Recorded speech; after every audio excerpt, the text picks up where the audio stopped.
নমস্কার বন্ধুরা, আমি তোমাদের বন্ধু সোমনাথ। তোমাদের প্রত্যেককে আমাদের ইউটিউব চ্যানেল সাহিত্যের সৌহার্দ্যতে স্বাগত জানাই। আজ আমরা নিয়ে চলে এসেছি আবারও একটি নতুন ভিডিও। এই ভিডিওর মূল কেন্দ্রবিন্দুতে রয়েছে সৎপাত্র নামে কবিতাটি। নামটি শোনার সঙ্গে সঙ্গে তোমরা এতক্ষণে বুঝে গেছো সুকুমার রায়ের লেখা সেই অনবদ্য সৃষ্টি, যেটা আমরা ছোট থেকে কবিতাটা পড়ে এসেছি। কিন্তু আজকের পড়বো একটু ভিন্ন দৃষ্টিভঙ্গিতে। কবিতাটির অন্তর্নিহিত অর্থটা কিরকম, বা বর্তমান পরিস্থিতির নিরিখে বা সামাজিক চালচিত্রের নিরিখে তিনি যে কতটা রসকৌতুক মনোভাব নিয়ে জিনিসটাকে লিখেছেন, কিন্তু তার মধ্যে রয়েছে একটু সৃষ্টিশীলতা এবং একই সঙ্গে রয়েছে বাস্তবধর্মী জীবনের একটা রেখাচিত্র। আসলে বাস্তবটা কতটা কঠিন এবং বাস্তবটা কতটা মানুষের জীবনকে কঠিন থেকে কঠিনতম করে তোলে, তারই রূপালেখ্য কিন্তু তিনি একটি কৌতুক ছলে লিখেছেন কবিতাটির মধ্যে দিয়ে। আসলে মানব জীবনের যে সার সত্য, কন্যা জীবন কতটা দুঃসহ হয়ে উঠতে পারে, আর একটা পুরুষ সে যখন কন্যাদায়গ্রস্ত পিতা হয়ে ওঠে তার সমাজে কি ভূমিকা হয়ে থাকে, এটা কিন্তু একটা সেই জলচক্রের মতো করে মানব জীবনের একটা চক্র বলতে পারো। আজ তুমি একজন যৌবনে দীপ্ত একজন পুরুষ, তুমি কন্যা পণ নিয়ে একজনকে বিয়ে করছো, বিয়ে করে সংসার জীবন পালন করছো, তুমি তখন রাজা।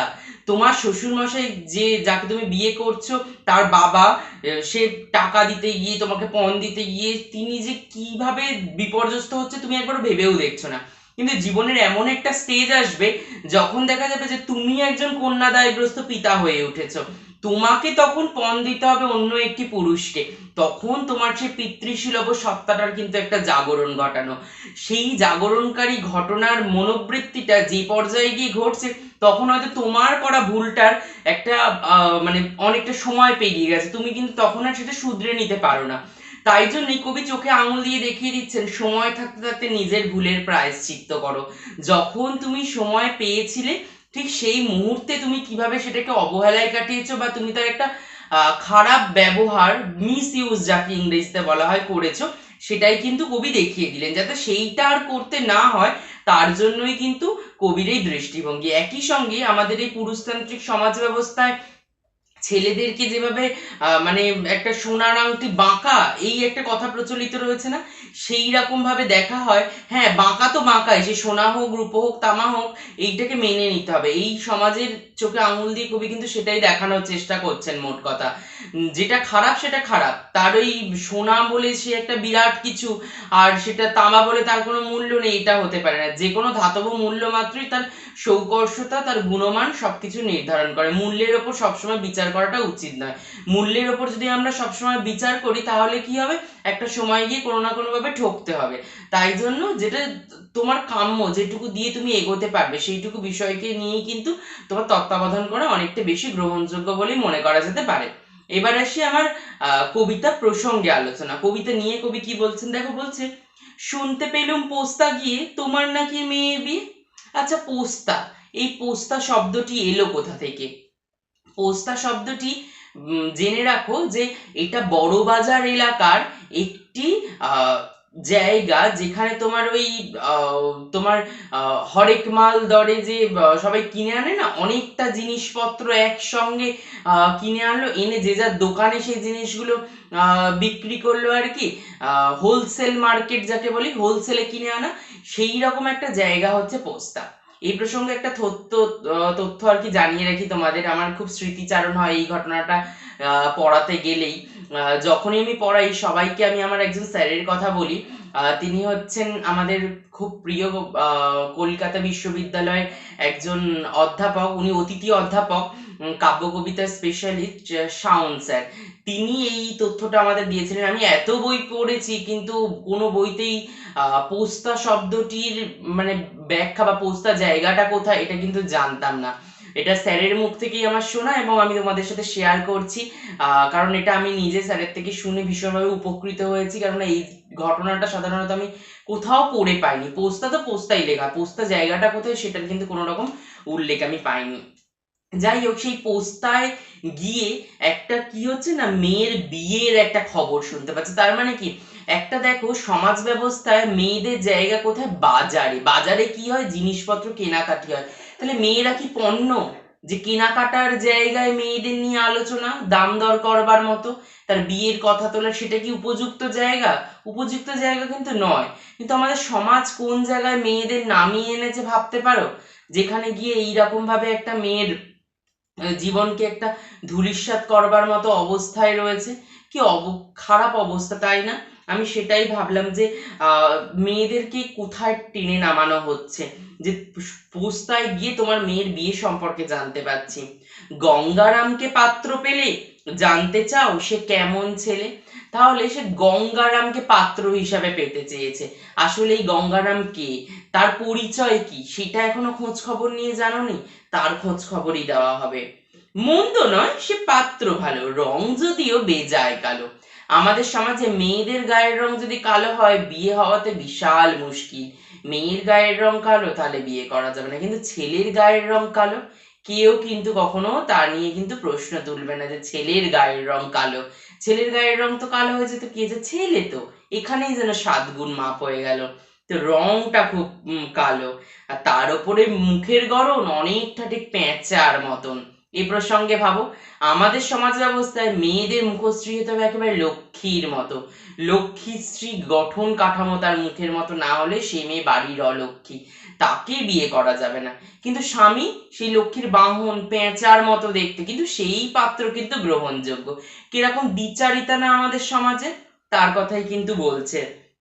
বিদ্যে বুদ্ধি বলছি মশাই, ধন্যী ছেলের অধ্যাবসায়, 19টি বার ম্যাট্রিক এসেই ঘায়েল হয়ে থামলো শেষে।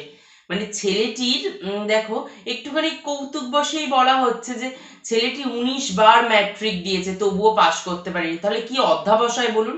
মানুষ একবার ফেল করলেই আর দ্বিতীয়বার পরীক্ষা দিতে চায় না, এই 19 বার ফেল করার পরে গিয়েও পরীক্ষা দিয়েছে, অধ্যাবসায়টা কত ভালো। তাই নিয়ে বলছে 19টি বার ঘায়েল হয়ে অবশেষে সেই গিয়ে থামলো। বিষয় আশয় গরিব বেজায়, কষ্টে সৃষ্টে দিন চলে যায়। গরিব যদি কোনো কন্যার পিতা হয়, সে বাড়ির মেয়েকে নিতে চায় না, কারণ পরবর্তীতে সেই মেয়ের জমি জায়গা হাতানোর কোনো রকম সুযোগ সুবিধা কিন্তু নেই। কিন্তু মেয়েটি গরিব হলে তার পণ নেওয়ার ক্ষেত্রে অসুবিধার সৃষ্টি হতে পারে, যা ডিমান্ড করবে ছেলের বাড়ি থেকে সেইগুলো দিতে অসুবিধা হতে পারে। তাই মেয়ের বাড়িতে কিন্তু গরিব হলে অসুবিধা, কিন্তু ছেলের বাড়ি গরিব, ছেলেরা লোকের থেকে নেবে কিন্তু দেবে না, এই প্রবণতা আমাদের সমাজে। তার দৃষ্টিভঙ্গি কিন্তু তুলে ধরেছে যে কষ্টের সৃষ্টি কোনো রকমের দিন চলে যাচ্ছে, কিন্তু সেই ছেলেকে কিন্তু বিয়ের জন্য উপযুক্ত বলে মানা হয়েছে। মানুষ তো নয় ভাইগুলো তার, একটা পাগল একটা গোয়ার, আরেকটি সে তৈরি ছেলে, জাল করে নোট গেছেন জেলে। তারপর বলছে কনিষ্ঠটি তবলা বাজায়, যাত্রা দলে 5 টাকা পায়। তাহলে ফ্যামিলি ব্যাকগ্রাউন্ড বলে দিল। কোনো মেয়ের ফ্যামিলি ব্যাকগ্রাউন্ড যদি এরকম হয়, সেই বাড়ির মেয়েকে কেউ ঘরে তুলবে? কেউ কিন্তু ঘরে তুলবে না। কিন্তু আমাদেরই সমাজ ব্যবস্থায় এই ছেলেটির বাড়ির ফ্যামিলি এরকম, কেউ অসুস্থ, কেউ যাত্রা দলে গান করছে, কেউ জাল নোট করে জেলে বন্দি রয়েছে, এই অবস্থা। আর আরেকজন বলেছে যে গঙ্গারাম তো কেবল ভোগে পিলের জরার পাণ্ডু রোগে, তার মানে কি অসুস্থ ছেলে সেটা জেনেও বিয়ে দিচ্ছে। কিন্তু আমাদের সমাজে কোনো মেয়ে যদি অসুস্থ হয়, বিয়ের আগে যদি জানা যায়, সে মেয়েকে জীবনেও বিয়ে করবে না। কেন? বিয়ের পর তো তাহলে তার অসুস্থতার খরচ বহন করতে হবে স্বামীকে, কিভাবে নেবে? কিন্তু একজন ছেলে যদি অসুস্থ হয়, মেয়েকে বিয়ে দিলে মেয়ে সারা জীবন তার সেবা করুক, তাতে কিন্তু কোনো সমস্যা নেই। কিরাম দ্বিচারী মনোভাব বলো আমাদের সমাজে, তার কথাই কিন্তু কবি বলছেন। কিন্তু তারা উচ্চ ঘর, কংসরাজের বংশধর। তাহলে দেখো অবশেষে কোথায় এসে ঠেকছে, বংশলতিকায়, বংশে কিনা তারা কংসরাজের বংশধর, একেবারে বিরাট ব্যাকগ্রাউন্ড ফ্যামিলির, উচ্চ বংশ। এদিকে খাওয়া পড়ার জোগাড় নেই, ফ্যামিলি ব্যাকগ্রাউন্ড বাজে, শিক্ষা দীক্ষা নেই, একটা ফালতু কোয়ালিটির জিনিস যাকে আমরা বর্তমান সমাজে মনে করি, কিন্তু সেটাই সমাজের চোখে শ্রেষ্ঠ। কেন না উচ্চ বংশ, তার মানে কি সমাজের যে উচ্চ নিচ ভেদাভেদ রয়েছে সেটা কিন্তু এখান থেকে বিরাটভাবে প্রকট। একই সঙ্গে বলছে শ্যামলাহিরি বনগ্রামের কি যেন হয় গঙ্গারামের, তাহলে গঙ্গারামের আত্মীয় স্থানীয় এই শ্যামলাহিরি। যাই হোক, এবার পাত্র পেলে এমন কি আর মন্দ ছেলে? ছেলে যেমনই হোক না কেন, এমন একটা ভালো ছেলে, উচ্চ বংশের ঘরের যখন ছেলে, সে যাই হোক, ফেল করুক, তার ফ্যামিলি ব্যাকগ্রাউন্ড বাজে হোক, কাজ করুক না করুক, গায়ের রং কালো হোক, যতই বাজে হোক না কেন, সে যথেষ্ট ভালো। তাহলে এমন ছেলে ফেলে কি আর হাতছাড়া করা যায়? সে ছেলেকে তো আত্মস্থ করতেই হবে না নিজের কাছে। খুব ভালো ছেলে সে। এই কেন্দ্র নিয়ে, এই মনোভাব নিয়ে কিন্তু আমাদের সমাজে আজও মেয়েদের বিয়ে দেওয়া হয় এবং সেই মেয়েদের থেকে কড়া কড়া মোটা মোটা টাকার অঙ্কের পণ নেওয়া হয়। পণ প্রথা সমাজে রয়েছে আজও। কিন্তু সেটা প্রতিবাদ করার জায়গা নেই। কবি তার সাহিত্য শৈলীর মধ্যে দিয়েই কিন্তু একটা কৌতুক দৃষ্টিভঙ্গিতে সেই প্রতিবাদ জানালেন যে ছেলে মেয়ে যখন ছেলেদের এই কোয়ালিটি গুলো মেনে নিয়ে বিয়ে করতে হয় একটা মেয়েকে, তাহলে মেয়েদেরও কিন্তু এইরকম কোয়ালিটি মেনে করে নিয়েই তাকে বিয়ে করতে হবে ছেলেদেরও। এই ইঙ্গিতই কিন্তু একটা সদর্থক বার্তাই কবি দিচ্ছেন।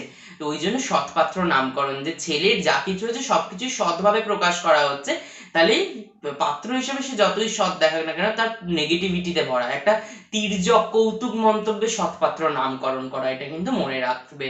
ঠিক আছে, তাহলে আশা করি কবিতাটার লাইন ধরে ধরে ব্যাখ্যা করতে তোমাদের আর অসুবিধা থাকছে না।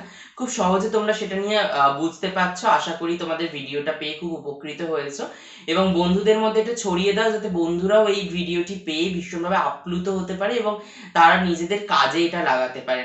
তাহলে এখানেই আজকে ভিডিওটা শেষ করব। ভিডিও শেষে বলি, ভালো লাগলে অবশ্যই লাইক কমেন্ট শেয়ার করো বন্ধুদের মধ্যে। আর যদি আমাদের চ্যানেলে প্রথম হয়ে থাকো তাহলে অবশ্যই সাবস্ক্রাইব করে পাশে থাকা বেল আইকন চিহ্নটিকে ক্লিক করো। এরকমই নিত্য নতুন কোনো ভিডিও আপলোড করার সঙ্গে সঙ্গে সবার আগে কিন্তু তাহলে তোমরা পেয়ে যাবে। তাহলে এইভাবেই তাহলে আমাদের পথ আরো আরো এগিয়ে যেতে আমরা স্বাচ্ছন্দ্য বোধ করব। তোমাদের পাশে চাই, পাশে পেলে আরো উপকৃত হব। আর এরকম অন্য কোনো ভিডিও যদি তোমরা পেতে চাও, কমেন্ট সেকশনে কবিতাটার নাম যদি একটু লিখে দাও, আমরা সেই নিয়ে কিন্তু ভিডিও আলোচনা করতে অনেকটা বেশি উৎসাহিত বোধ করব। তাহলে আজকের ভিডিও এখানে শেষ করি। আবারও দেখা হবে অন্য কোনো নতুন ভিডিওর সঙ্গে।